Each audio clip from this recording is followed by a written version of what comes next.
Unmask the supernatural. Explore the history and future of parapsychology. Analyze legends and folklore. And welcome entertaining and informative guests as they probe irresistible mysteries that continue to haunt us. They may not always agree. In fact, they won't. But the Dueling Parapsychologists provide an investigative podcast that's not afraid to seek the truth and separate nonsense. With your hosts, Elliot Van Dusen and Darryll Walsh. Welcome to the Dueling Parapsychologists Podcast. Today's going to be a good day, don't you think? I think so. We have 3 guests lined up. Yep. And we're going to learn about demonology. And it's not the type that, students usually do, teenagers usually do with the black candles and the pentagrams and all this kind of stuff. It's nothing to do with that. It also has nothing to do with the people that like to shock everybody by saying, oh, I'm a Satanist, or, I'm a demon, or whatever, like Dunstan Stevenson, for instance, during the Jack the Ripper phase. And nor are we going to do the Church of Satan type of crap where it's essentially a cult and it's devised to be just sex. And all these little made-up religions, that's all it is about anyway.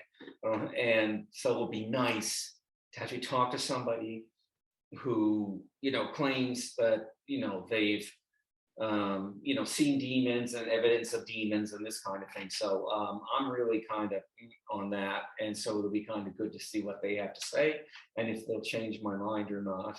Yeah, it will be interesting. Yeah. So today's guest, we have James Annitto. He's a deacon and a demonologist in Rhode Island. We also have Carl Johnson, who is another demonologist who has almost 50 years paranormal investigative experience. And then we have Elise Carlson, who is fairly new to investigating the paranormal, but she is on the right track. And I think you guys will find this one very entertaining. All right, everyone. So welcome to the Dueling Parapsychologists Podcast. And we're here with James Annitto and Carl Johnson and Elise Carlson, who are all paranormal investigators. And James is a deacon and demonologist, and Carl is also a demonologist. So we'll start with you, James. Why don't you just give us a little bit of your background and tell us what got you into this field? To keep it short and sweet, because I do have 2 other great people with me as well. Basically, what got me into paranormal investigating was the search and the answer if God does exist and what is God, because I had a very traumatic childhood that when I was adopted, I was raised by a Lutheran family that would go to church every Sunday. And I start to realize, I hear God is good, God does this. And then I'm like, why would this happen to me at 4 years old? Why would I get abandoned? And all these issues started lingering in my head. So it started really opening a chapter in my life where I started becoming, you would call it agnostic. And basically the search for God and, the study of theology, and anthropology and all that other stuff kind of got me involved and brought me to the answer: do ghosts and spirits and angels and demons and all, does this exist? Maybe this would help me come up with a better idea if God existed. And of course, Ghost Hunters, which Carl was a part of, and many other shows that predate that, like Scariest Places on Earth and all, even Scooby-Doo, that had some kind of formulaic realm on the paranormal investigating aspect, kind of entangled me and brought me in, especially being from Rhode Island and seeing the Ghost Hunter guys. And being 15 years old, I was like, I'm gonna do this. And we started going out with friends, and we thought it was cool. It's kind of really, it was like a lot of different components that got me involved in it to this day. And 16 years later now, this year. Wow. And Carl, you used to do some television. You were on the television show Ghost Hunters, and you're co-founder with Elise with Panorama Paranormal, and you're also a demonologist. How did you get into this field? I think it stemmed from having grown up in a haunted house and always liking strange things, shadowy. Halloween was my favorite holiday, but I just happened to grow up in a house that had paranormal activity, which of course we couldn't explain. So we said the ghost of the house took it. The ghost moved that, and became a source of amusement. Well, my father didn't find it very amusing, but my mother and we children did. And then my sister and I started to play on a spirit board, the Ouija board. And so that seemed to open up more doors because the paranormal activity in the house only increased. We would hear knocks and rappings. That was commonplace to see dishes just were suddenly where they shouldn't be. You know, doors would open and close and then do it again. Say, do it again, and do it. And I started to see what would I say, the apparition of a woman in my parents' basement. I think that had something to do with the spirit board play. I mean, it seems to be the connection, but we would always hear rummaging around and moving. We used the basement for storage, basically. And we would hear chairs moving, and then we'd go down there in the morning. The dehumidifier would be on the other side of the floor, and chairs would be inverted. My mother said, "I think you kids came down here and did it." I said, "Mom, I didn't do that." "Well, you don't remember doing it." So I gave an explanation. But then I decided to move my bedroom down there, just to have the space and all that. Nice dank basement. I fixed it up as my room. I was 15 when I started doing that, 16 when I moved down there. And it wasn't too long before the noises kept coming. "Oh, now it's happening and I'm down here."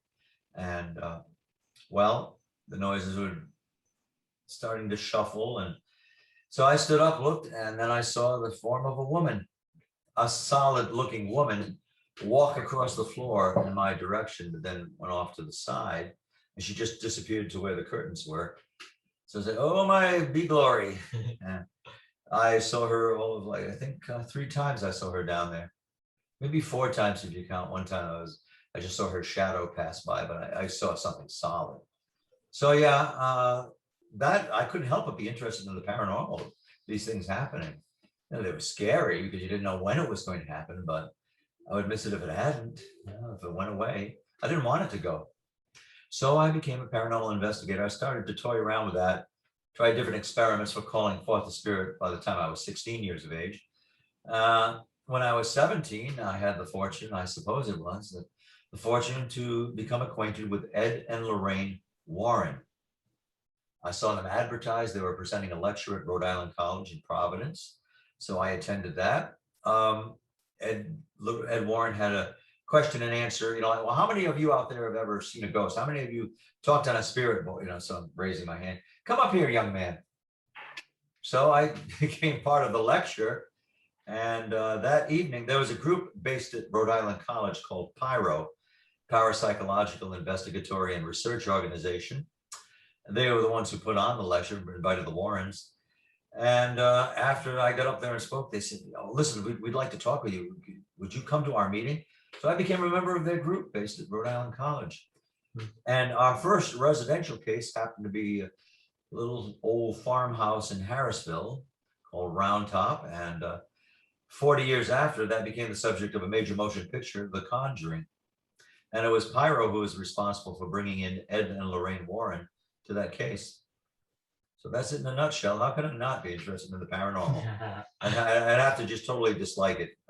Just the discovery, the thrill of it, the unexpected, and always more questions than answers. That's really interesting. You shared a photograph with me, a picture of you in your younger days with Lorraine Warren. Was that at the Conjuring house? Yes, that was the first time that Ed and Lorraine Warren came to the house, Round Top Farm, the Conjuring house. Of course, it wasn't called that then. And I was actually helping Carolyn Perrin, the lady of the house, give them the tour because I was familiar with the layout of the house. I'm saying this is a hot spot. I experienced this or that here. And so that's me with the case manager for our team, the president of Pyro, Donna, is next to me. And then the elegant Lorraine Warren and Carolyn Perrin. And that photograph, her face is kind of washed out because it was an old Polaroid. So I was always attracted to this dark side because it seemed more mysterious. If it's scaring people, if they say they have a problem with this ghost, if it's bothering the family, there's got to be something interesting about this, It's not a predictable spirit. So it always called me. Demonology, even before I called it that, was calling to me. And that first case was the Perrin house.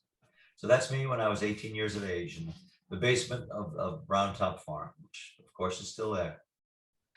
Elise, how did you end up getting into the paranormal? We're much less involved in these two. I used to just like watching it on TV. growing up as a child in the 70s, we had In Search Of with Leonard Nimoy. Every week it was something awesome. Whether it was ESP or the Loch Ness Monster, UFOs. I was particularly interested in Oak Island. I would read every book I could get about all these different subjects. And then as you get older, life gets in the way. I ended up going to college, getting a job, raising children, a house, the whole 9 yards. Now the kids are grown and I'm at home and I'm still interested in these things. Now everyone's on TV with a show. There's dozens of shows to choose from. And I'm like, hey, why am I not doing this? So I started out going on some public investigations with a group in Rhode Island. And I had my first experience with that group. Didn't see it happen. I actually got hit in the head during an investigation with something. So I always say, you don't have to hit me over the head to make me believe in a ghost. And then Carl came to my historical society. I'm actually very interested in history. I run an historical society in Johnston. And he, as an employee of Slater Mill, came to talk about the mill with my members. And my president at the time said, hey, by the way, he likes that ghost stuff like you do. And so does his brother. So we started talking, went out for coffee, found out we had a lot of ideas in common. By the time you watch all these shows and you start reading a lot of things for yourself, you start developing your own ideas. You don't believe in everything. And you have theories of your own. And we talked about it. And we formed a small little group this way. I know he's not going to lie to me. I'm not going to lie to him. What we saw, what we heard, what we think about it. And Panorama Paranormal was born. That's really interesting. There's a lot of, it's funny you mentioned Oak Island, because Oak Island is here in Nova Scotia. Yes. So we're very familiar with that. We also had the 1967 Shag Harbor UFO crash here in Nova Scotia, which has been kind of nicknamed Canada's Roswell. So we've also had two, but some would argue three, of the biggest poltergeist cases in Canada. We had the Esther Cox, also known as the Great Amherst Mystery. We also had a case in Windsor, which is less known, and there's some talk about that being fraud and trickery. And we're reinvestigating it now, even though it's 100 and some odd years ago. It is, yeah, but there's it's really interesting though. It had like coins showing up and like different things happening, and I don't know if it was completely fake, for sure. And then the last one is called Caledonia Mills, or the spook farm, or the fire spook farm, which was in a little town called Caledonia Mills. And one night they had 34 fires break out in the house. So we're really lucky to be in Nova Scotia and have these kind of stories. So Darryll, do you have any questions for James, Carl, or Elise? Carl, I think. Describe a little bit more about the ghost you saw in your basement. Well, it was remarkable because at first I didn't know this was a ghost. I'm saying for the first 2-3 seconds I'm observing her, because it seemed like a solid person, saying, who the heck is down here? Did she hear, or did you walk somewhere and then all of a sudden you saw a person? I was standing next to my bed, getting ready to go to bed or do some reading. And then I saw there's a person. I heard the shuffling around, bang, boom, boom, chairs sliding, or something's up here. So naturally I turned to look and became silent. That's when I saw her. She kind of emerged out of the corner of the room. I didn't know how long she'd been there, but I thought there's a solid person here. She starts walking towards me. And the eeriest aspect of this manifestation was that when she walked, there was no sound, no footfalls. That's what scared me. That's what spooked me. When she started walking silently, you could see her gait, but there was no sound to it. And she was dressed in old-fashioned clothing, like vintage clothing, apparel from a century before maybe, and cintured at the waist. She had her hair back up in like kind of a bun, and other than looking as if she had lived 100 years ago and not supposed to be down there, she was otherwise looked like a living person. She glided towards me and I just watched her go by.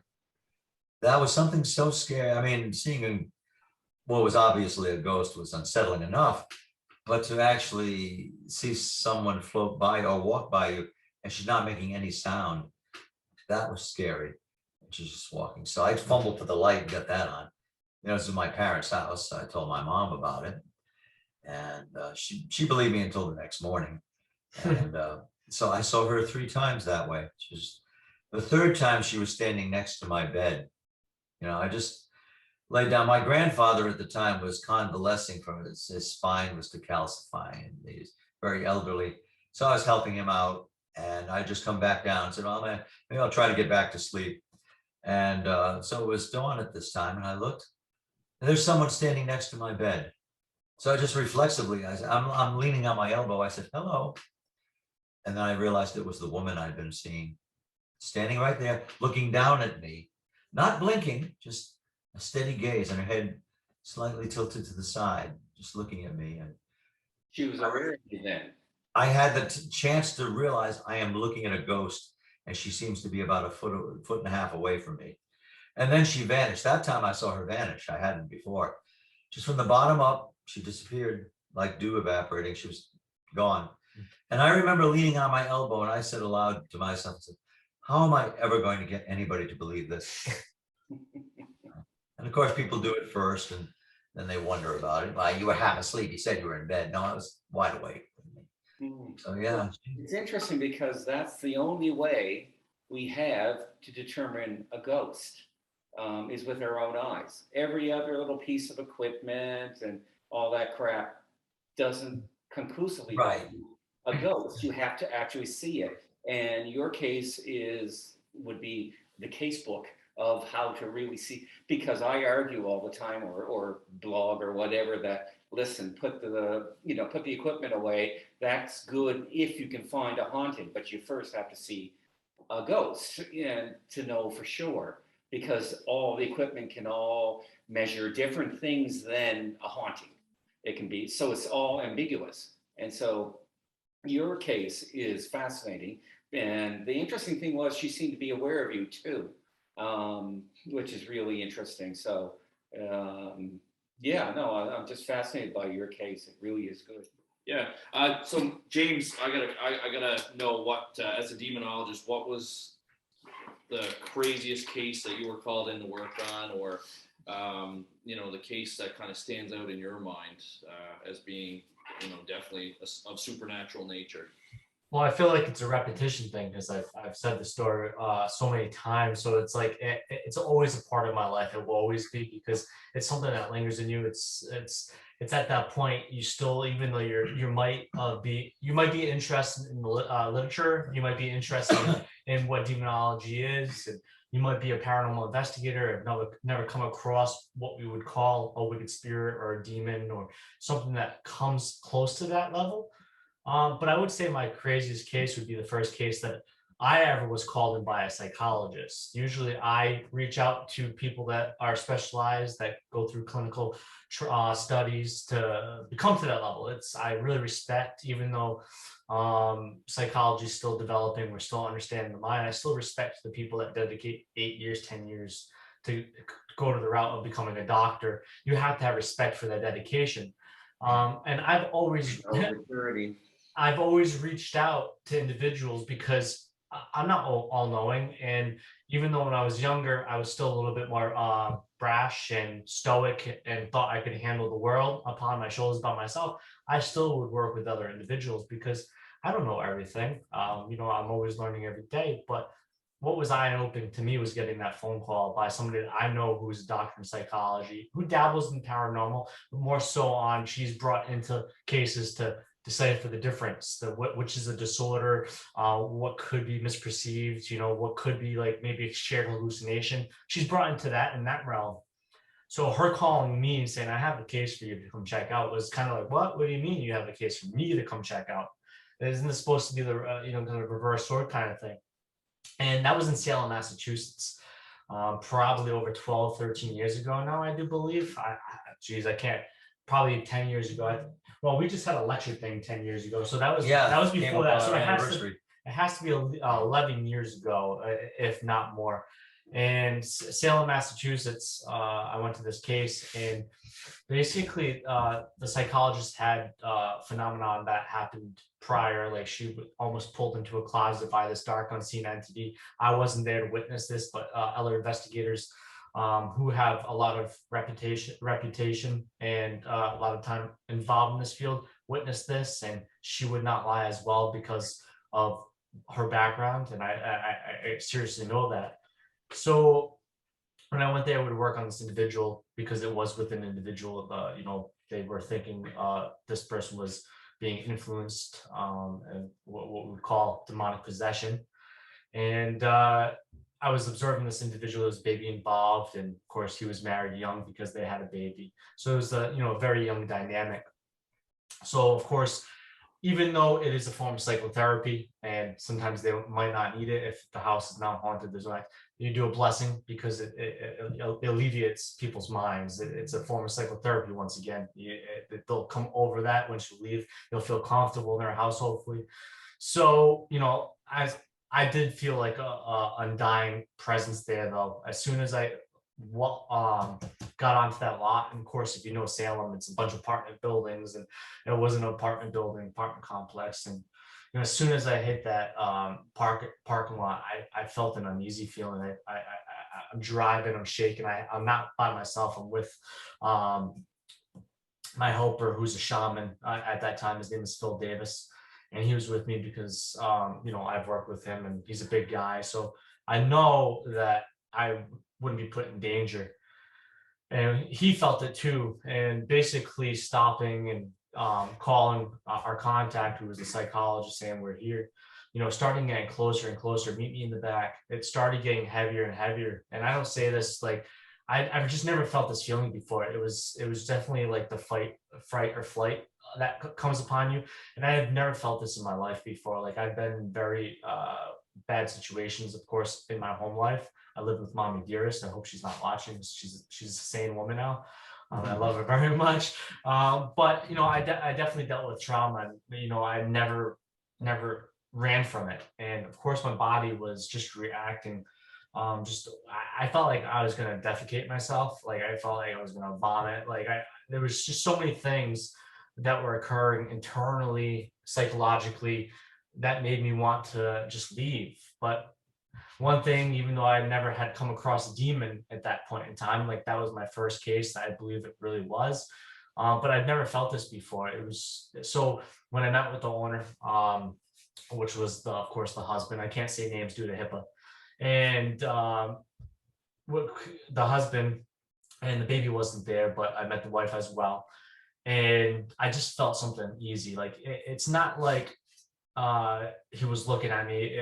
I like to say that when you're dealing with somebody in that affliction, if they truly are under that influence, when they look at you, they're looking through you. They're not looking into your eyes. They're just looking right through you and analyzing every little thing they need to know, or they're just making that perception known that you're not here, you can't affect me. It's that kind of stoic nature that they put upon to try to kind of make you want to run away and be scared. So I felt this, and I understood what was going on at this point, kind of in some form. Like I walked into the apartment, pulled the sliders, got even heavier. Of course, the psychologist brought me to where she had been pulled into the closet. It was heavy, and of course, that's where the child's room was as well, which was a very interesting thing. And so basically, I had asked the husband and wife to please step out. I think at this point in time, I felt some sort of energetic shift in the individual. Like it was like, thank you for being here kind of thing, but also looking through you to like, you're pulling out, like holy water. It might've been a psychological thing at that point in time, like him being nervous. But I basically said, can you please step out? I knew I was going to do a blessing. And what I wanted to do, because they were supposed to go get a coffee. They were supposed to, leave the house for a period of time. And I was going to do a blessing. He did not want to leave. Of course, that could be many different things of why he did not want to leave, but he did not want to leave. So I said, okay, he's starting to get very ferocious and was starting to be angry. And the words he was using, the words he was choosing was starting to become very violent.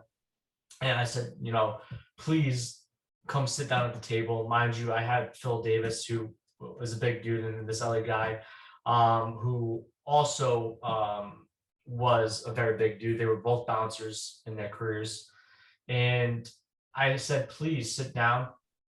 And this is where the craziest things happened, and really kind of really opened my eyes to believing demons existed. Is that before I could even say the prayers over this man, I was going to do a deliverance prayer over him.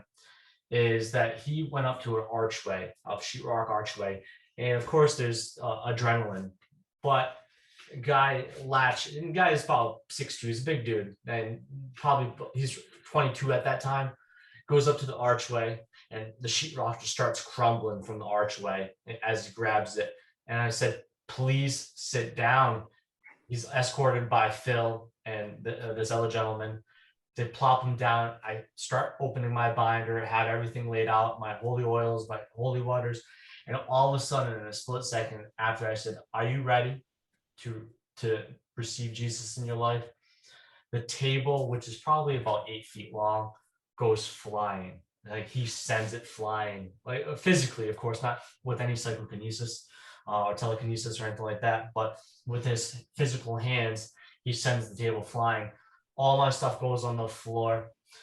He goes lunge at me. I missed the table by a very small margin. And these big guys, Phil and this other gentleman, pin this guy up to the wall. I grab my crucifix and everything else, and I go up to him and start saying prayers. And another thing that's crazy too, and I carry this around with me, is one of the weirdest things that I ever heard in my life is somebody dislocating their own shoulders to grab onto somebody. But imagine 2 400-pound guys holding somebody to a wall, and this young 22-year-old dislocates his arm, and you hear the crack, grabs me with that same arm, grabs onto my rosaries that I had, specially made by this time, a company called Luxury Laces. He made them for me, and very nice rosaries. Grabs them and they shatter everywhere. I continued the deliverance prayer. He settles down, he sits down, he passes out, and then he, of course, vomits after the ritual is done. He expels a lot of his internals, of course, because of the stress and what the body's going through at that point. And then expulsion too, usually that would occur, some kind of letting out of some sort of bodily fluid. But what the craziest thing is, in the moral of the story, not only did I believe I dealt with a demonic possession that day for the first time, and I was called by a psychologist, but a little later afterwards, I thought the rosaries could be fixed because they were a very nice gift. I look at where he grabbed the rosaries specifically because how I could grasp the concept is how the break happened. This metal that is not able to oxidize in the form it's normal oxidization does, like copper hits other metal, it oxidizes. Where he grabbed it, it was oxidized, like it was burnt, like tarnished.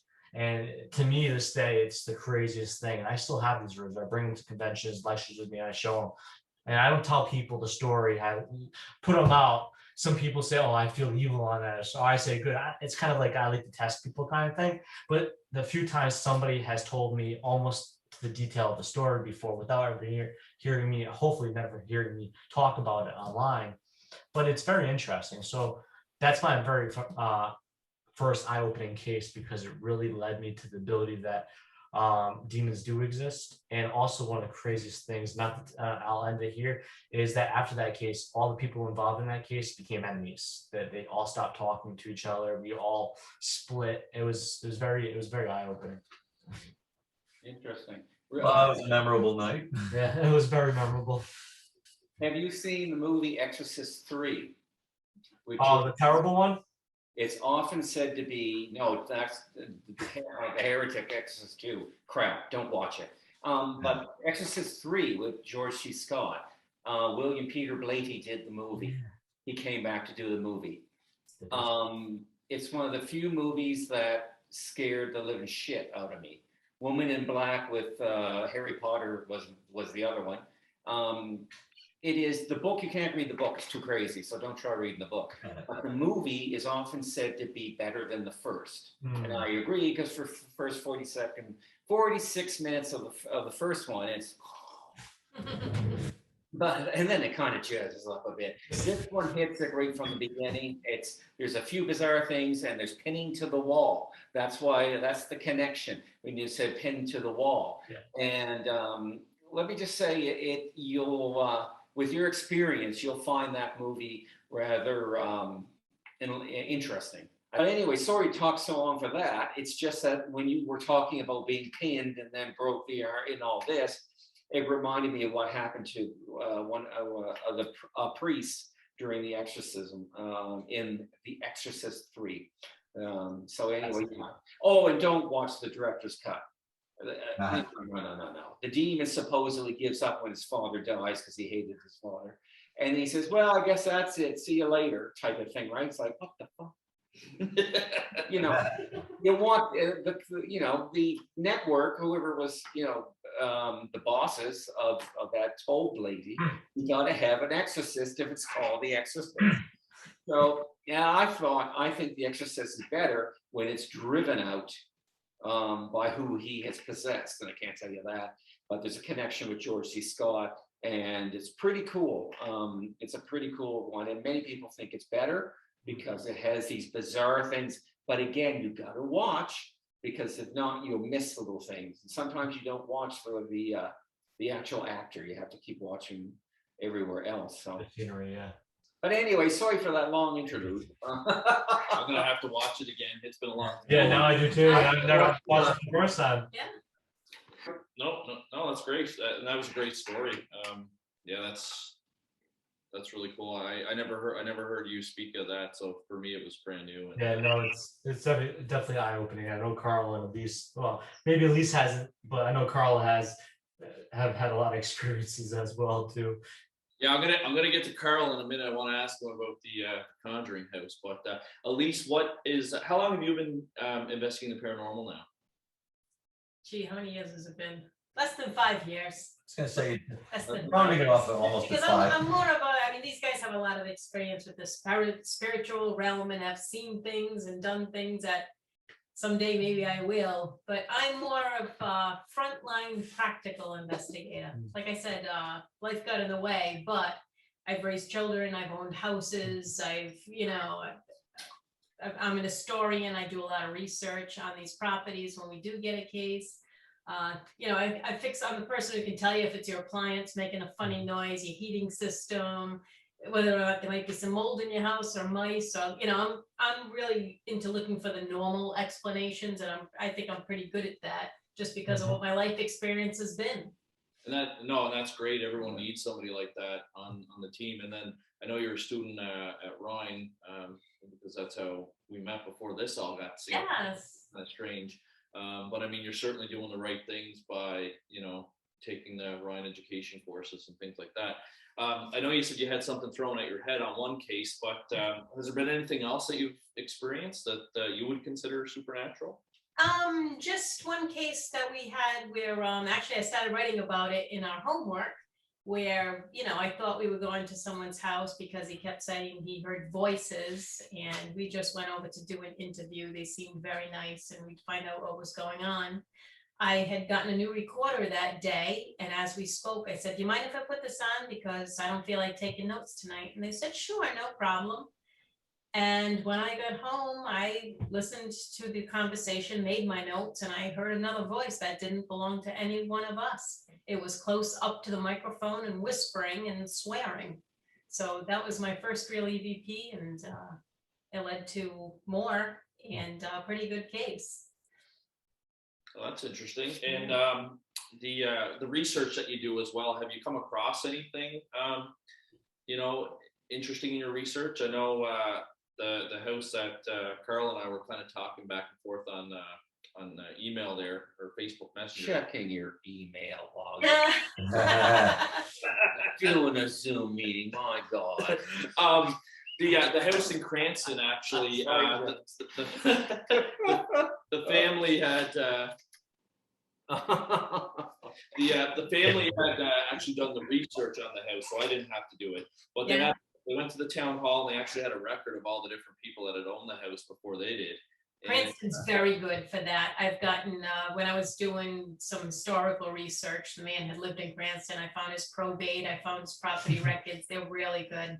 Yeah, it was really great. It had their name and all that stuff. Yeah. So anyway, when we interviewed the family that lived in the house before them, they had actually experienced some stuff in the house as well, which was interesting. So it's not just like one family, you know, kind of thinking stuff's happening here. You've actually interviewed two separate families that have both had, you know, paranormal experiences. So have you come across anything during your research that's kind of Not in my research on my cases. The people are usually renters, and it's hard to find previous renters, and you know, you don't even find out. Usually, it's a company that'll own the home, so it's hard to find out. You know, they're not going to give you information on who rented it last unless you speak to the other neighbors.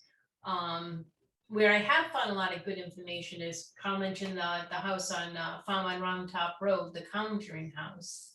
And I've helped them do some investigation into the background of the house. There have been so many articles and books written about it. Of course, Andrea Perrin wrote, you know, the original trilogy, which led to the movies, telling her story of living in the house. And there were other articles written about the ghost Bathsheba, the witch that was haunting the house.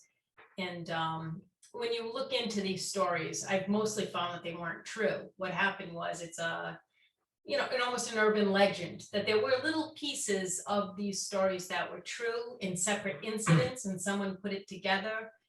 Supposedly there was a 90-year-old woman who hanged herself in the barn. Well, there was a Mrs. John Smith who hanged herself. It didn't happen there, it happened up the road. There was a Mrs. John Smith that died at 90 years old. She was a neighbor.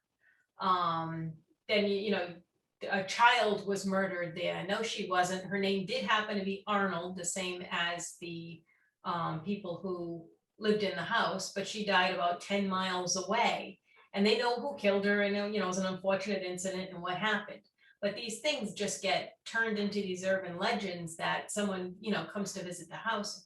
Oh, the lady hanged herself, and this witch Bathsheba, she was sticking pins in children's heads, and that's what one of the stories was, that Bathsheba was a witch. I think it's just because her name is so exotic sounding.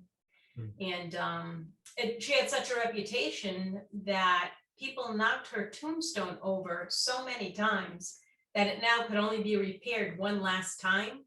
And that's what I do with the Historical Society, is I conserve cemeteries in my town, but I know the people who do it in that town, they picked up the pieces one last time and hid the stone somewhere after they repaired it. So if you go to visit the Bathsheba, the witch's grave, she doesn't even have a stone there anymore, just the base that it was on.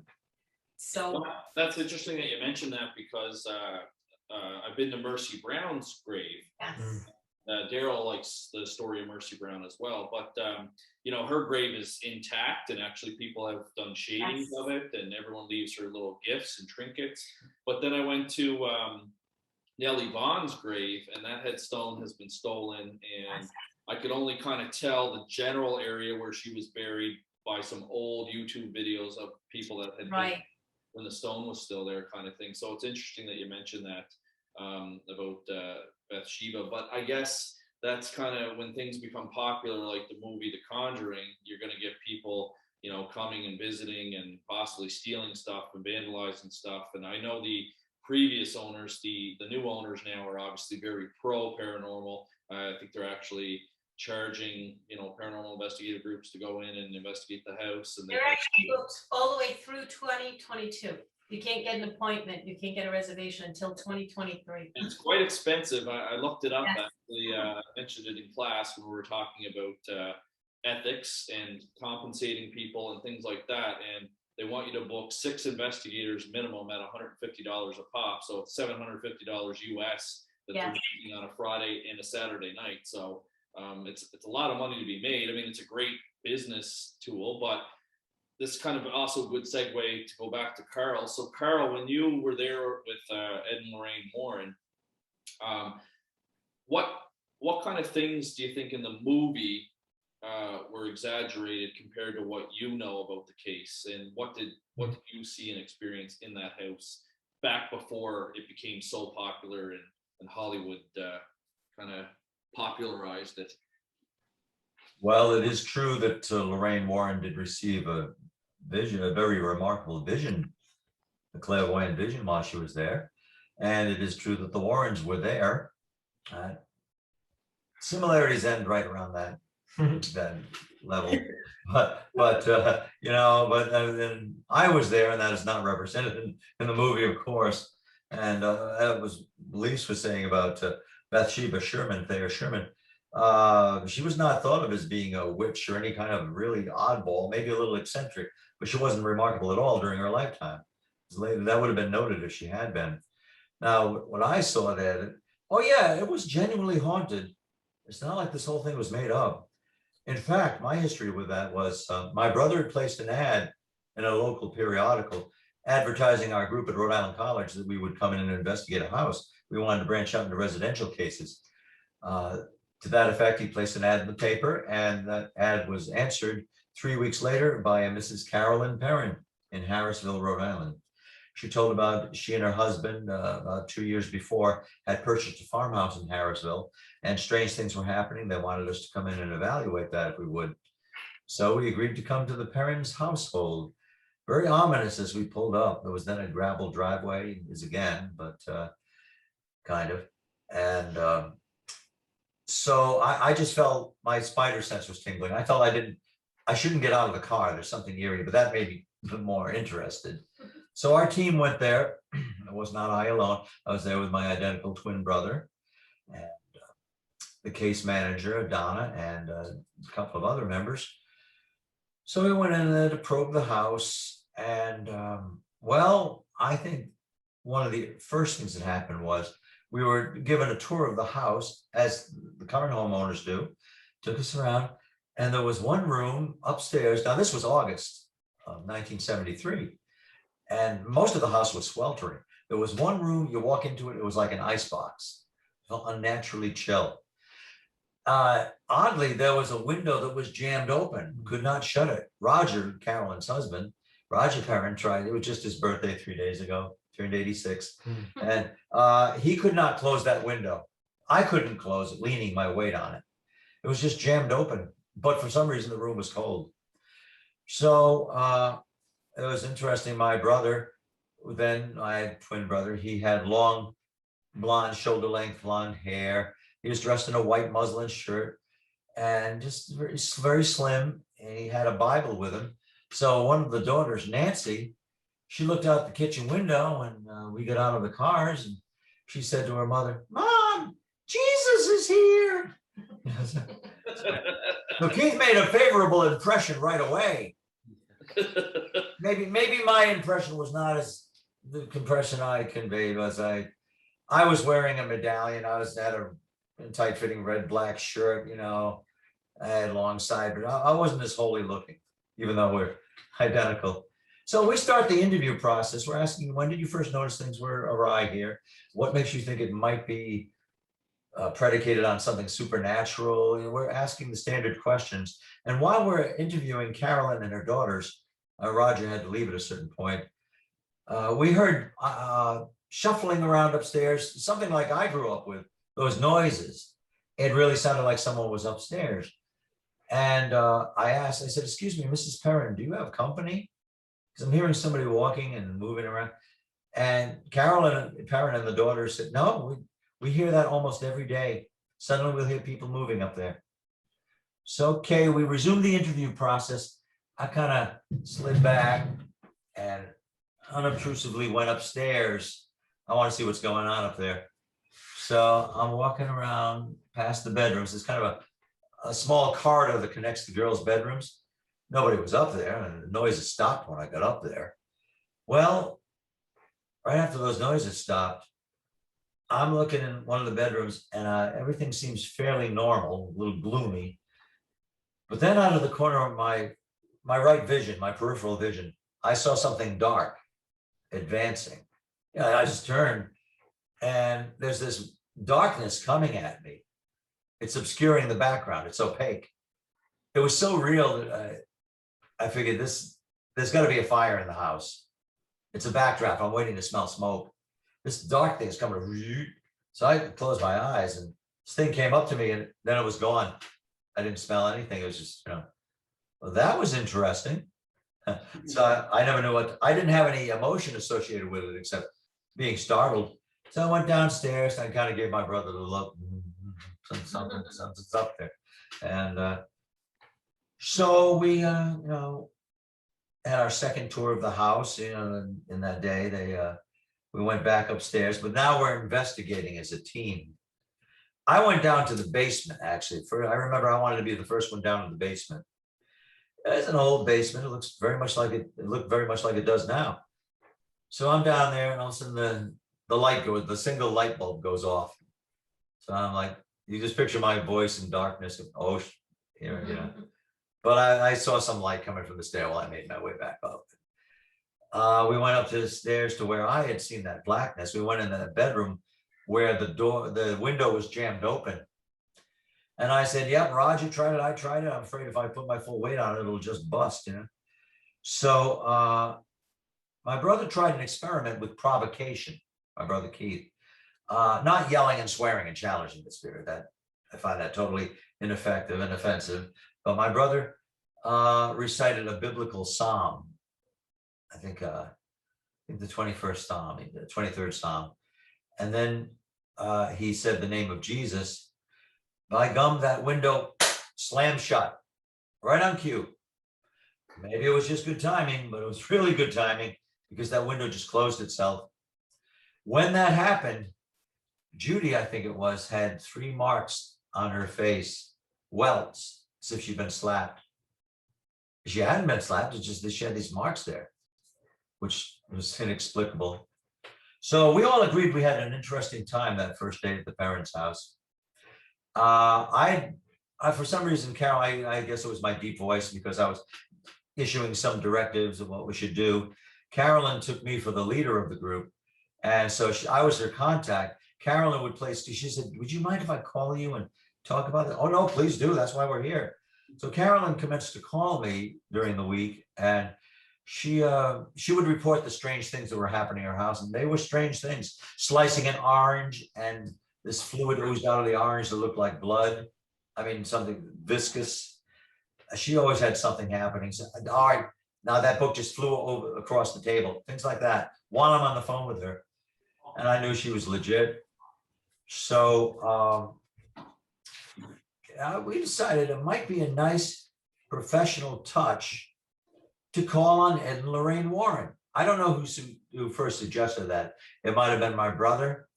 But somebody suggested that we contact Ed and Lorraine Warren, with whom we were acquainted, because that'll give the parents more confidence that we're getting something done. Well, before we contacted the Warrens, we got something of an emergency call from the parents. Carolyn asked if we could please come back. She said, there's just so much happening, I want you to know. So, and look at it. So we came back, she showed me the items that had been damaged, and they couldn't explain how. That book up there wedged in the corner, that wasn't there. We came in and we saw it like that.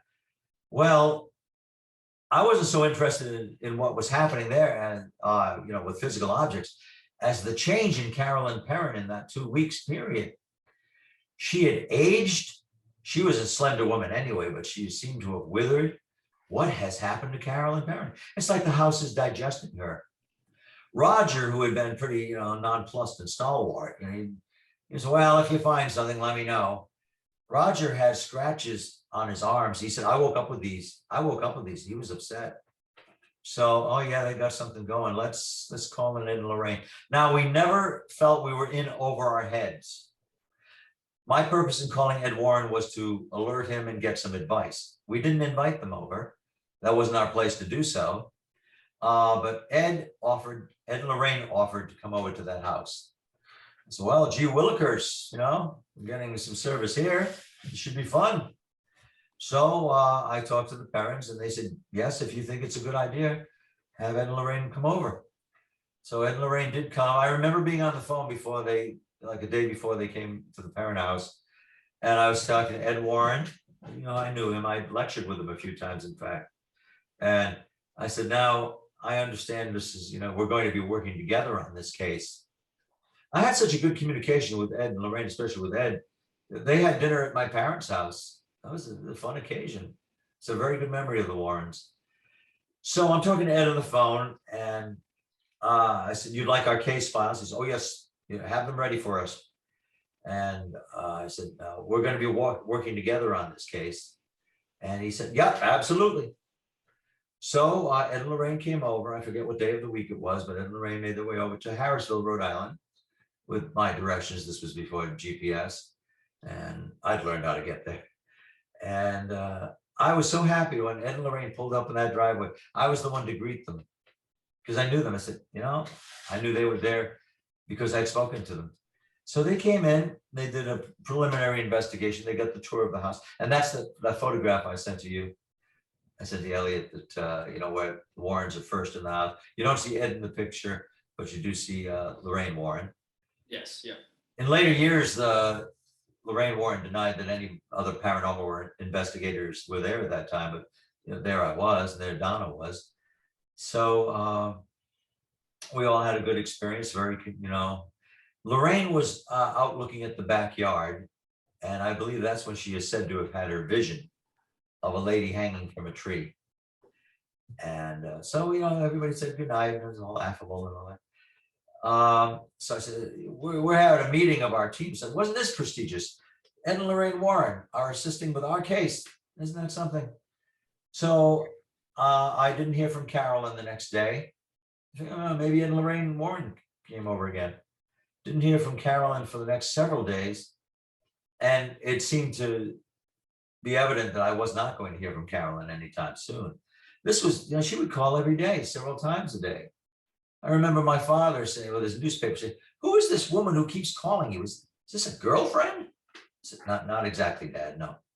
So we had a meeting of Pyro over at the college, and we figured, well, either this case is, accelerated and the Warrens are really intensely helping these people, or maybe it got better. They don't need to speak to us anymore. Maybe the haunting went. We just have to wait it out. Okay, it was 16 days later, I believe, that Carolyn Perrin did call me. She apologized for having been out of touch. She informed me that the Warrens advised them that they could be of no help unless they were the only paranormal investigators on that case. So we were just a bunch of college kids. We couldn't do much. We couldn't do anything except get in the way. And so that's basically how we lost contact with the parents. At least I did. I wouldn't speak to Carolyn again. Not that there was any bad emotion involved, but it just so happened that I didn't speak to her again for like decades, because the Warrens were busy with this case, and we figured, hey, it's the Warrens, it's got to be at least partly legitimate that, they're helping these people. So, but actually the Warrens and the parents had a falling out, a bad severance of their relationship, because a seance was arranged. I wouldn't agree with a seance being conducted when a woman so vulnerable as was Carolyn Perrin. But when we left, or we were exited, and the Warrens took over, it ceased being a paranormal investigation and it became an intercession, because they were taking that totally subjective approach that it was the demon witch Bathsheba Sherman. Mind you, the Perrins had a dog when they resided in Cumberland. The dog died mysteriously and died in the road, or quickly, I should say. Their dog's name was Bathsheba. And it was the grave of Bathsheba, about 2 miles away from there, not quite that far. So what happened was Lorraine Warren prescribed a seance. She said, you need to have a seance to get to the bottom. And I find that totally non-value and unscientific, because you're going to find out what's causing a supernatural agent, you're going to enlist the supernatural. You're going to talk to, maybe the ghost will tell us something. I mean, it just made no sense to me. We were taking measurements and photographs and recording. So, well, that's the Warrens case now. So I wasn't present for that seance, but I heard about it from people who were there. So Roger Perrin came, he was on a trucker on the road, had a business going, and he came back, and this seance is set up. He said, okay, let's let it go and see what happens. Present are Ed and Lorraine Warren and a pastor, a priest, and a medium that was enlisted by Lorraine Warren. So the seance began. This was October 30th, 1973, traditionally Devil's Night. So it wasn't long in that seance before Carolyn seemed to be taken over and speaking in some kind of, what sounded like a language nobody could interpret. And she's moaning these words that don't seem English. And suddenly it reached zenith when Carolyn Perrin was propelled out of her chair. Her body was thrown out of the chair. This is fact. I have plenty of eyewitnesses. Must have been about 9-10 feet away into the next room. She lay unconscious on the floor. She looked like she was dead, Roger said afterwards. So Roger went to the aid of his wife. Regretfully, Ed Warren came and kind of blocked his way and stood over them and said, "You must never touch the possessed." So Roger Perrin had his fill of the mumbo jumbo at that point. He actually struck Ed Warren and ordered them out of the house. He said, no more supernatural, no more paranormal people in this house. That's it. So that was the last time the Warrens were there. So it wasn't like you see in the movie by any means. I'm not saying that everything Ed and Lorraine did was wrong. I'm just saying I would have had a different methodology. I would have continued. I thought we could have worked good together because they would have handled the spiritual aspect, and we would be taking our pictures and measurements and recordings. But that's not the way it was to be. So while it was very dramatic, and I think you could make just as interesting a story telling the precise truth, then Andrea Perrin, as Elise said, came out with a trilogy of books, House of Darkness, House of Light, parts 1, 2, and 3. There are discrepancies with the timeline and some inaccuracies, I'd say. But this gained the attention of a producer. Actually, the parents were in touch with that producer. Andrea Perrin was in touch with a certain producer, said she was writing this book, and became a screenplay kind of. And that's how the Conjuring movie came about. And I'll say one good thing. Well, it's an entertaining film, The Conjuring. But one good thing I'll say about it is when you are watching Patrick Wilson and Vera Farmiga portraying respectively Ed Warren and Lorraine Warren, to me, it's like watching the Warrens again. It made me nostalgic. It's like that's the chemistry they had on stage and in person.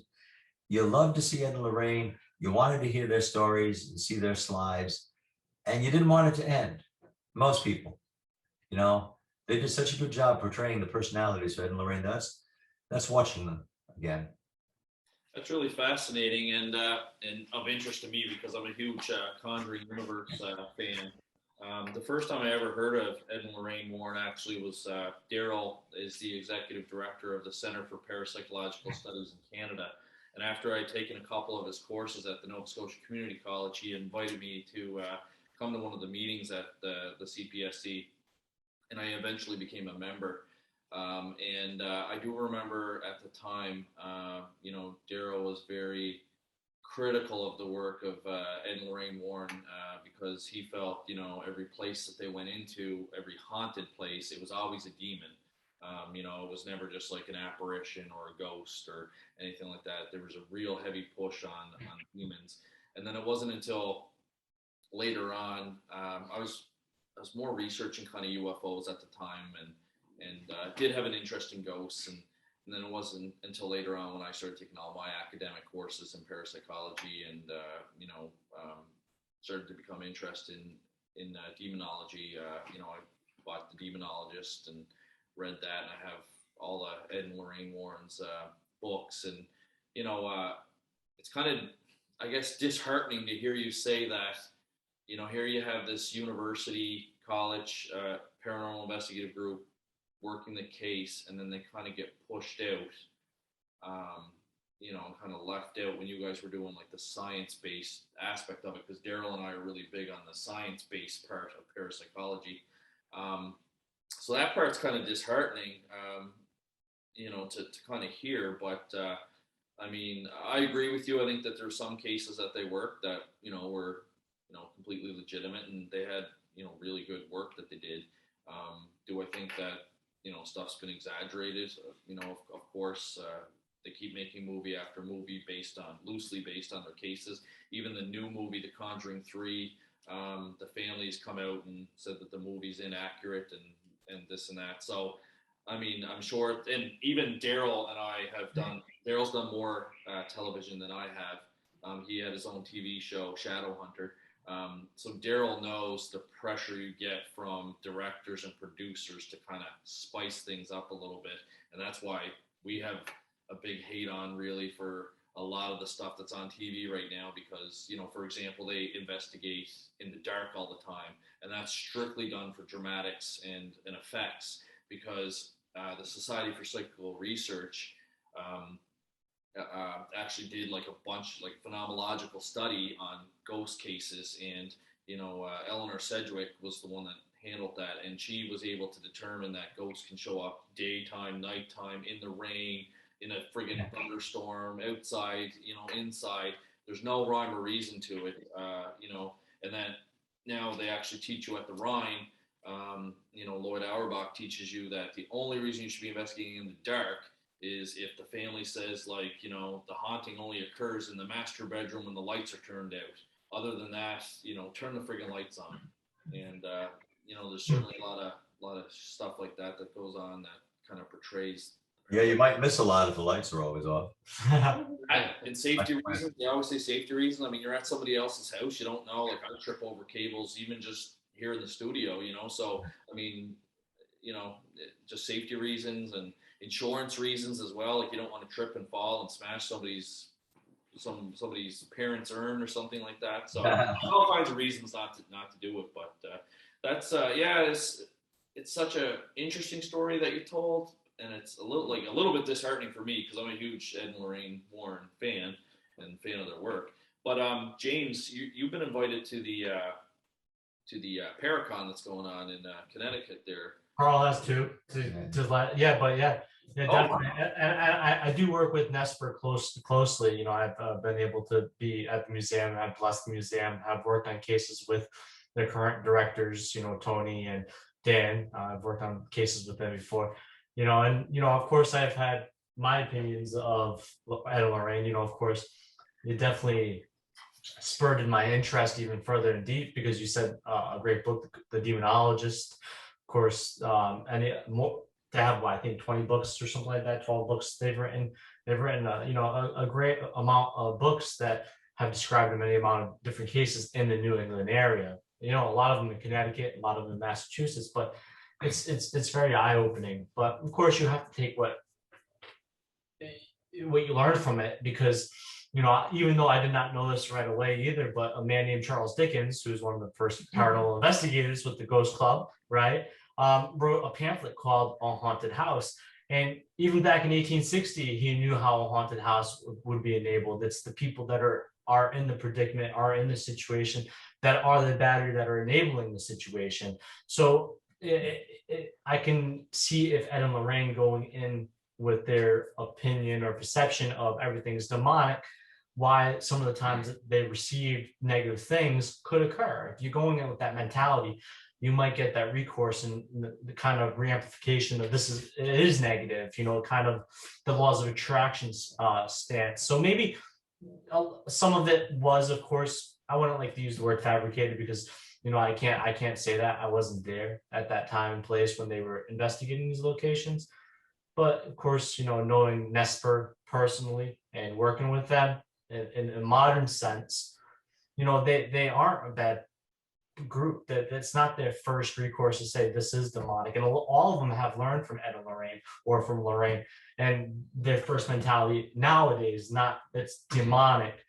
I think where a lot of people get that basis of why they would jump is they were really strict Catholics. They're very, even though the seance thing, they were very big into Catholicism, and a lot of hardcore Catholics will jump to the conclusion right away that a spirit is a demon.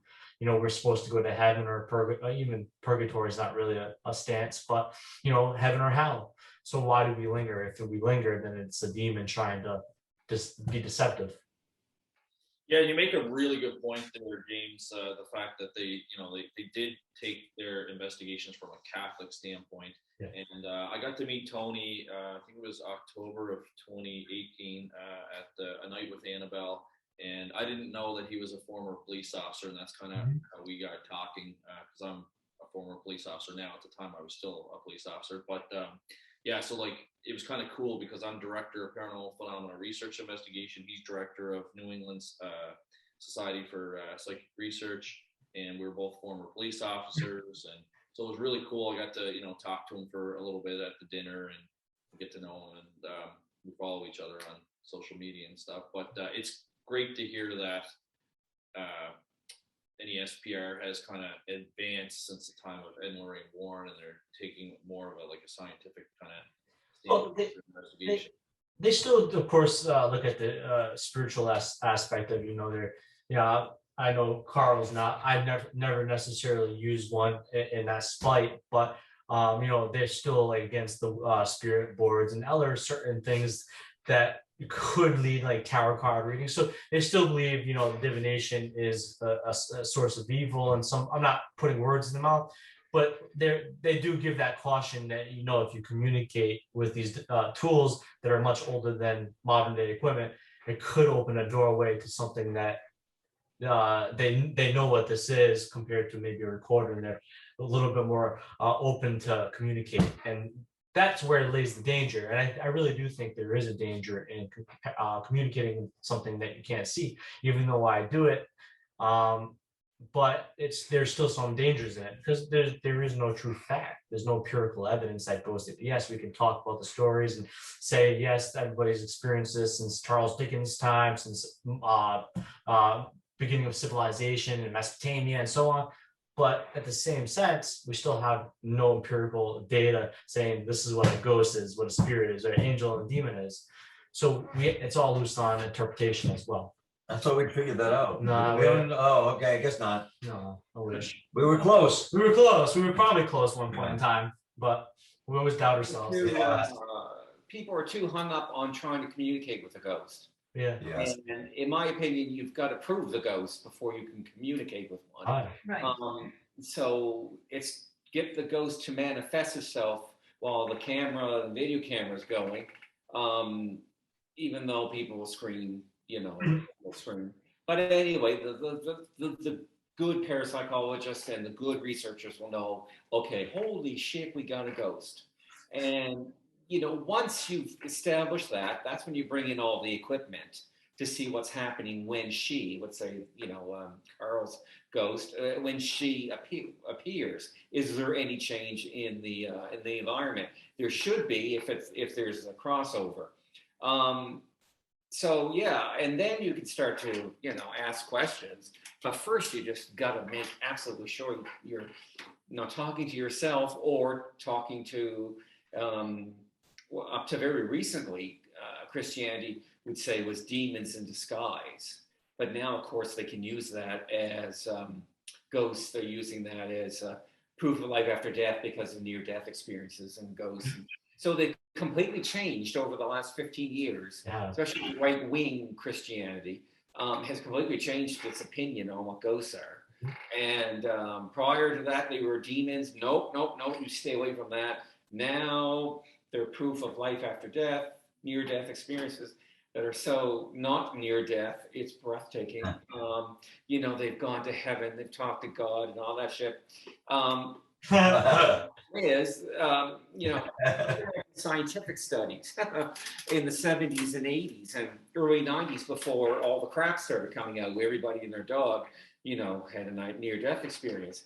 And the point was there are certain elements of it that every single one. And one of them is there's always a barrier of some kind, a river, the bridge, something. And they know instinctively if they cross that, they're not coming back. So this going to heaven, speaking to God and Jesus and all that stuff, he must be breaking the rules and sending you back, because technically you should be able to come back physically, I guess. And I find that fascinating. So, but yeah, that area has been taken over, to demonology, and has kind of taken a back seat to that now. And I find that fascinating that, these great churches that used to be so against what we do and look down on us now are using, in my mind, fallacious, stories to And look at not to jump into that, even though it's not it could be paranormal in some sense, but even the church has a stance on evolution now where they believe in microevolution, but of course not the macro stance, but still they've even come to start dabbling in the thought evolution could be a possibility. So it's really eye-opening that the church has changed their ideologies throughout the many years. And what is evolution? Adaptation to one's environment, to an organism's environment. Kind of paranormal, that's right. Yeah, if you don't evolve, you don't adapt, you don't survive. The other thing that's kind of popped up tonight as well, which is important to mention, I think, is that, like you said, when they were holding the seance and, talking about using mediums and things like that, is that, as science-based parapsychologists, we know that you don't know who you're talking to, right? Because there's a couple of different theories. It could be somebody that's just feeding you bullshit from the other side. And then there's also the theory of super psi or super ESP as well. So there could be a spirit somehow accessing, almost like a demon accesses, a priest's sins or whatnot if they haven't been, absolved of it through confession. But it could be a spirit accessing your mind. And that's actually one of the theories of electronic voice phenomena as well. And I actually met an investigator. I'm not sure if you guys know Michelle DeRoche. She runs her own radio show up in Toronto called the Outer Realm radio show with Amelia Pisano. She actually had a case of basically telepathy being recorded on her recording device. She went to a haunted house, to do the preliminary interview with the family, and her daughter was sick that night, and she had left her daughter with the husband at home. And while she's interviewing the family, all she can think of is, I got to get home to my daughter. She's really sick. I got to get home to my daughter. And so they do the interview. Later on, her techie guy downloads a statement, and he's listening to it and transcribing stuff. And he actually hears her say that on the recording device. So he calls Michelle up, and he's like, Michelle, this really weird incident just happened. Like, I can hear you say you got to get home to your daughter, and she's homesick, but it doesn't jive with the natural flow of conversation that's on the recording.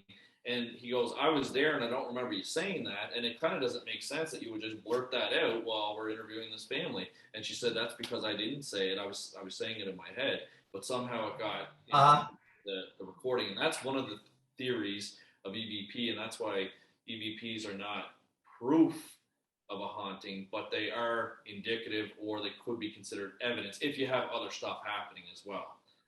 So I think that was important to mention, because that theme kept coming up about trying to gain information from the supernatural side of things, but we don't even know who we're talking to on that other side. And we don't even know why they would have any information to tell us anyway. Let's assume they want to talk to us, but most of the time people talk to spirits. They more or less want to know what the future is about. First thing question, what's heaven like? And then they want to know what's my life going to be like, and this kind of thing. But we have all through history, when I've read through it and studied it, I couldn't understand why the hell they would think a ghost would know what's going to happen, 10 years from now. Even the Oracle of Delphi lied to the king, whose name just went out of my head, when he brought Samson alive, which was not happy to have been brought back. Was it Samson? Anyway, I should know my story. Anyway, and he blurted out this, tomorrow a great civilization will fall. Well, Saul thought that was great, that meant they were going to win. And of course, he goes off to get his ass kicked and handed to him. And the history of it is too bland, too non-instructive as to what the afterlife is. Well, hell, I mean, somebody should ask them about near-death experience, how that was, what was the barrier you went across, and then they should be able to start describing those kind of things, and instead you get on EVP in particular. There was a guy in Nova Scotia by the name of Alan Hatfield who liked to pretend he was a medium. And we had him into the CPSC, and he went around and talked to a few people, didn't talk to me. Anyway, so he goes to talk to Kevin Chin, and he says, your father is here with me, and he wants you to want him to get a car. He wanted him to get a car. But anyway, you stop worrying about blah, blah, blah, and all this shit. And so it goes on to somebody else. Now, the center had a group of people who really believed wholeheartedly, and a group of people who did not, of which I was kind of in the middle, depending on the phenomenon. And so anyway, he went around, he did his shtick, and so afterwards we shook hands and thank you very much, and I booted him out. And Kevin's father was alive. And he went around the other people, even the people who believe in it wholeheartedly, that you can't, it's no use talking to them about it, said, oh no, he's full of, crap.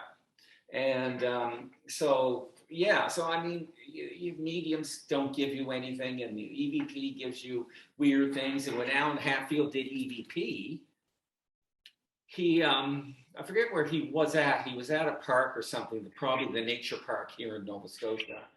And supposedly on the recording, it said, which one's the one that's dead that used to do the gorillas? The first one. The second one, still alive, she believes in Bigfoot. Begins with G. Anyway, Massey? Was it somebody Massey?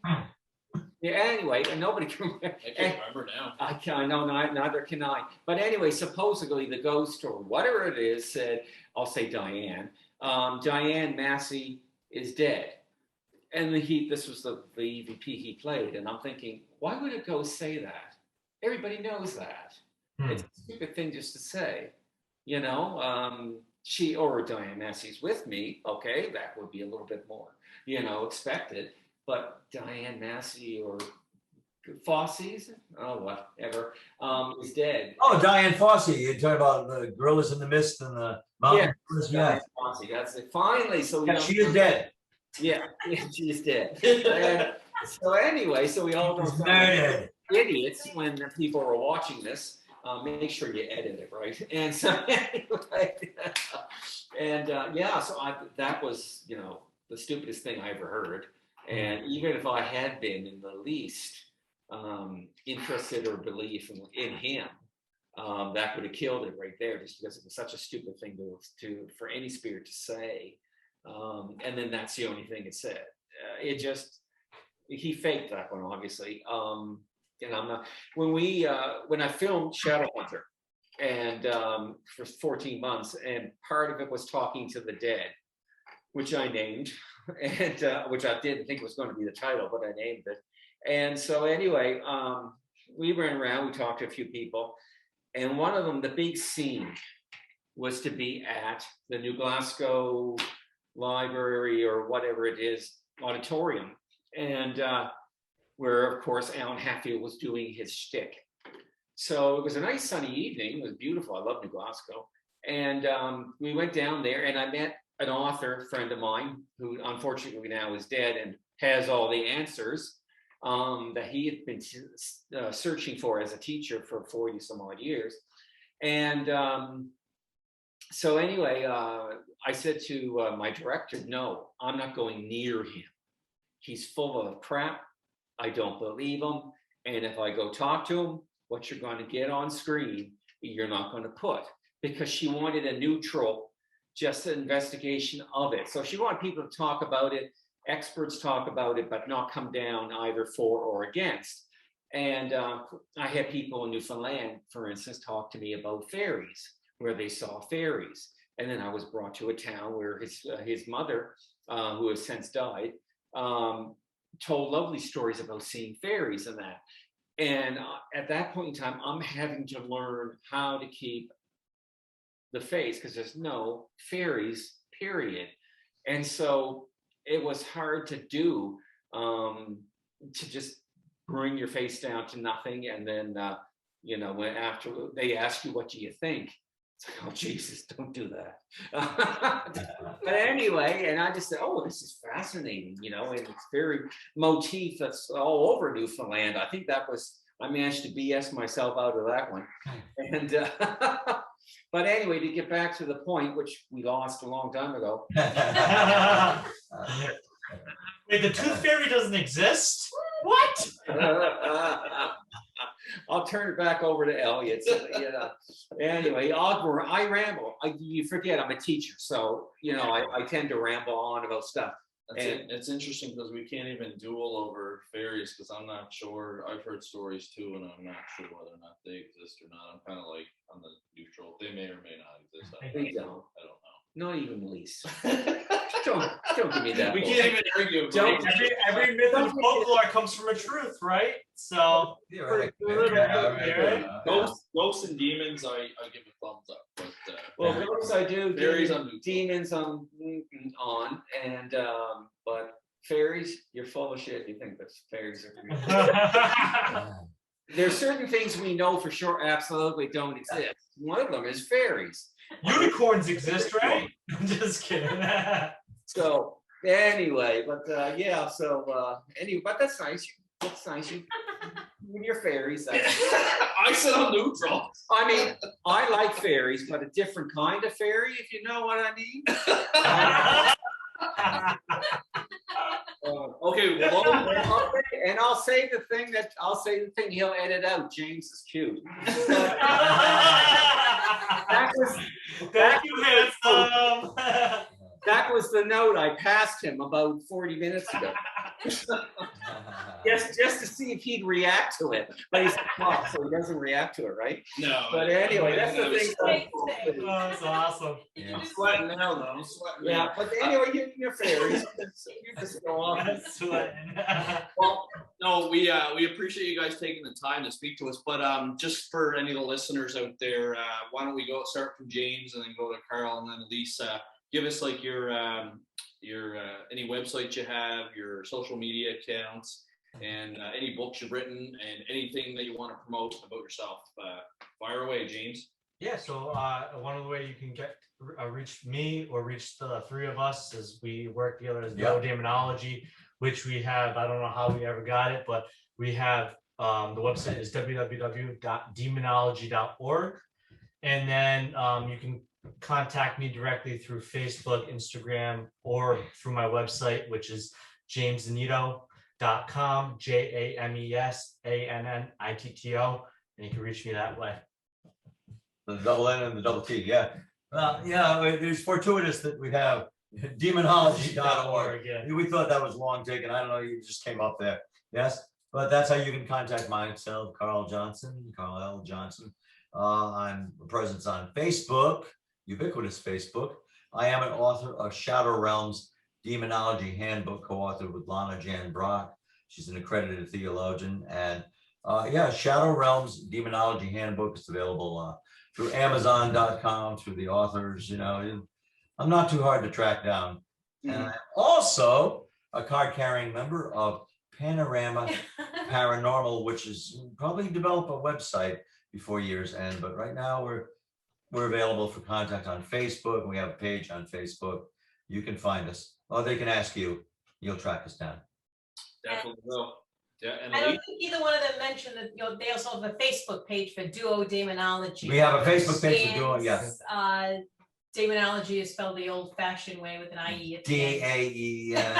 Yeah. And The way King James parlance. GIE at the end, yes. I did hear that on a podcast. I heard you guys talking about the history of the name. Duo Daemonologie. But what I'll do is I'll make sure when we put the link out to our listeners that we put your websites on there and spell it properly. Yeah, we'll spell it properly. Spell it both ways. And And I'll also give all those websites a like as well. Thank you. And Elise, you wanna? Oh, okay, so yeah, they've got the Duo Daemonologie, and as Carl mentioned, we have Panorama Paranormal. No website yet, but we're on Facebook, and I'm Elise Giammarco Carlson on Facebook, and I'm on Instagram is EGCJHS, Johnston Historical Society. That's why I picked that. Yes, and go check out the museum at the Johnston, Rhode Island. They have a museum. Yeah, we have Yes. a small museum. if Yep, you she haven't curates a museum in Johnston, Rhode Island, Yep. all about Johnston history. So go check it out. Awesome. Well, thanks a lot, guys. I appreciate you taking Thank you. this evening to speak to us and tell us some interesting stories. Well, have us back. We're scratching the surface here. Yeah, no, that's great. I have to go do my homework.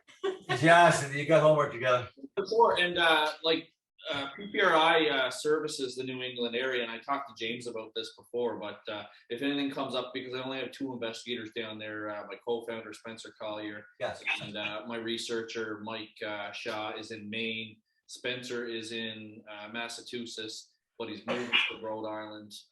He's in the process of that, but he still works out of downtown Boston.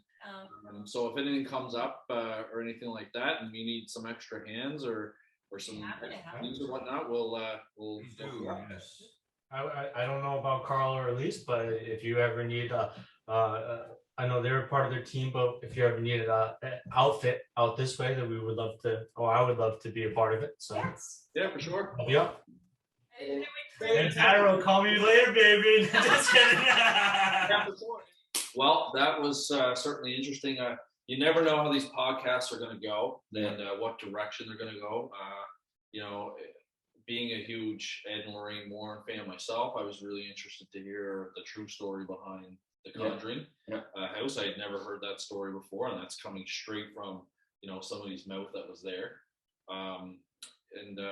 To hear a deacon tell his experience, being called in by it sounded really like that I would term the psychologist he was dealing with a parapsychologist, because he said she's a psychologist that also, studied and believed in the supernatural. So, I mean, I would say she's Or a nominalistic psychologist.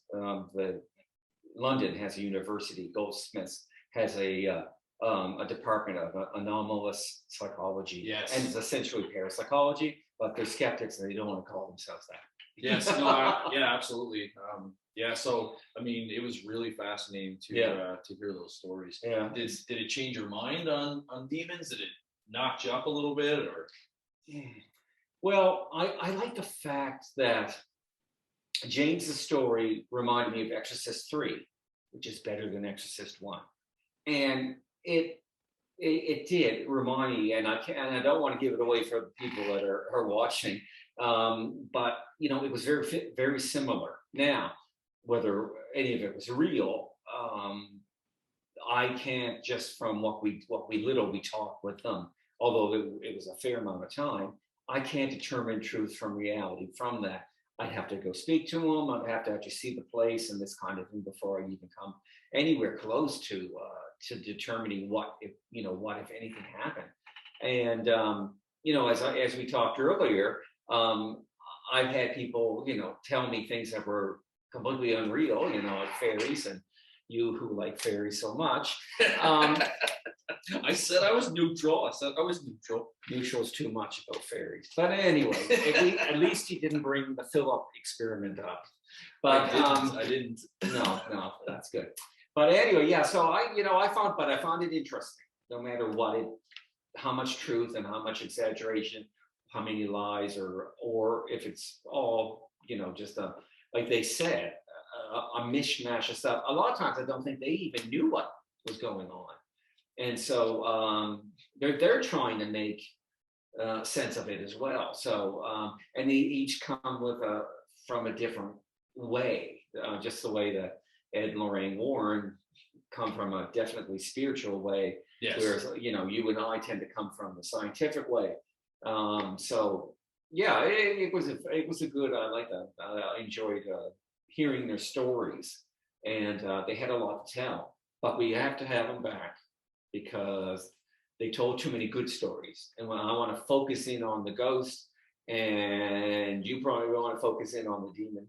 And so we'll definitely have to have them back separately, James and Carl, and have them back separately and really get into it and see what's going on.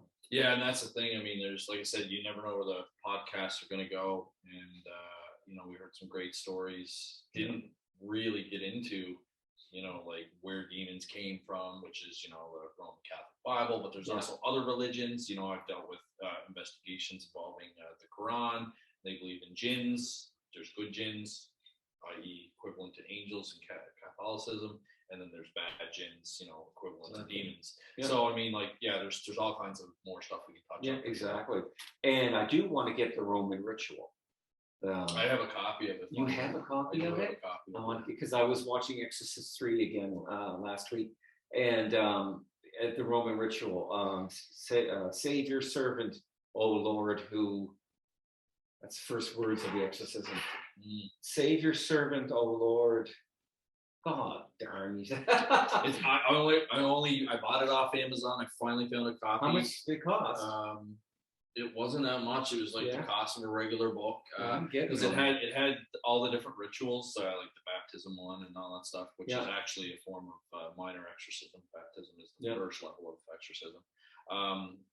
But it was really interesting. It was about 30 pages long. It had all the different prayers and stuff like that. I'll let you borrow it there sometime. Yeah, no, I'm gonna order one. Awesome. Definitely going to order one. Well, next episode, we're hoping to have a local Nova Scotia author on. Don't want to give any details because plans can change yet, but stay tuned. And I think you'll find the next one interesting. It'll be heavy on the local flavor for sure. Yep, definitely will. So stay tuned. All right, till next time. The Dueling Parapsychologists Podcast, an educational and entertaining podcast with Canadian parapsychologist Elliott Van Dusen and Darryll Walsh. To reach out to the Dueling Parapsychologists, see our Facebook page, Twitter, and Instagram accounts, or email us directly at info@ppri.net.